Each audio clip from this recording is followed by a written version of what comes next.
ओम नमः शिवाय। हर हर महादेव। शिव शंभु अपने भक्तों पर सदा अपनी कृपा दृष्टि बनाए रखें। आज हम शिव महापुराण का रुद्र संहिता का 17वां अध्याय करेंगे। 17वां अध्याय, शिवजी की कैलाश यात्रा। सूत जी कहते हैं कि जब इस प्रकार ब्रह्मा जी ने कहा, तब नारद जी ने नमस्कार कर विनय पूर्वक फिर पूछा कि हे ब्रह्मा जी, शिव जी कैलाश पर कब गए और महात्मा कुबेर के साथ उनकी मित्रता कहाँ हुई और वहाँ रहकर शिवजी ने क्या किया, उनका यह सब चरित्र मुझे बतलाइए। ब्रह्मा जी कहने लगे, हे नारद, जिस प्रकार शिवजी कैलाश पर गए और कुबेर के साथ मित्रता की वह सुनो।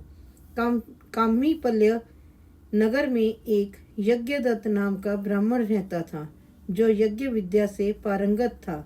उसके गुण निधि नामक एक पुत्र था, जिसकी आयु उस समय 8 वर्ष की थी और उसका यज्ञोपवीत हो चुका था तथा उसने भी बहुत सी विद्याएं सीखी थी, परंतु पिता से छिपकर वह जुआड़ी, खेलकूद में संलग्न और गाने बजाने वालों का साथी हो गया। उसने ब्राह्मणों के आचार त्याग, संध्या वंदनादि से रहित, ब्राह्मणों की निंदा में रत और पाखंडियों तथा भाड़ों का साथ कर लिया था। माता के कहने पर भी वह पिता के समीप नहीं जाता और पिता तो घर के कार्यों और दीक्षादि में संलग्न रहा करता।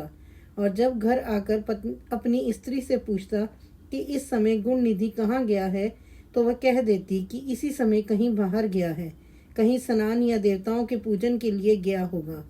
एक ही पुत्र वाली होने के कारण वह माता दीक्षित को ठग लेती। निदान गृह सूत्र के अनुसार दीक्षित ने उस पुत्र का विवाह भी करा दिया। माता नित्य पुत्र को समझाती कि तुम्हारे पिता बड़े ही महात्मा और क्रोधी भी हैं, तुम अपनी बुरी आदतों को छोड़ दो, अन्यथा वह तुम्हारे इस चरित्र को जान लेंगे, तब तुझको और मुझको दोनों को मारेंगे। तुम्हारा कुल बड़ा पवित्र है, तुम ये जुआ आदि निंद कर्म करना क्यों करते हो? हे पुत्र, इसे त्याग देने में ही तुम्हारा कल्याण है। परंतु कहा की बात, माता के समझाने का उस पर कुछ भी प्रभाव न पड़ता। एक दिन उसने घर में रखी हुई पिता के हाथ की अंगूठी को चुराकर किसी जुआड़ी के हाथ में दे दी।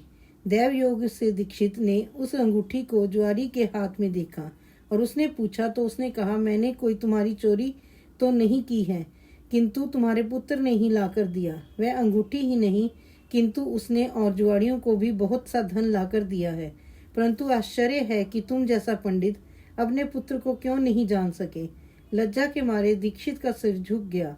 वह सिर झुकाए और वस्त्र से अपना मुख ढके हुए अपने घर गया और घर में जाकर पत्नी से बोला कि हे दीक्षित की धूर्त पत्नी, भला ये तो कहो कि वह तुम्हारा गुण निधि पुत्र कहाँ है? वह कहीं भी हो, किंतु मेरी अंगूठी कहाँ है, जिसे उपटन करते हुए तूने मेरे हाथ से ले ली थी? उसने कहा कि मैंने कहीं रख दी है, स्मरण नहीं आ रहा, क्योंकि मध्याह्न का समय है और इस समय स्नानादि में संलग्न हूँ, क्योंकि अतिथियों के आगमन का समय बीतता जा रहा है, जबकि पकवानादि भी मुझे शीघ्र तैयार करने हैं।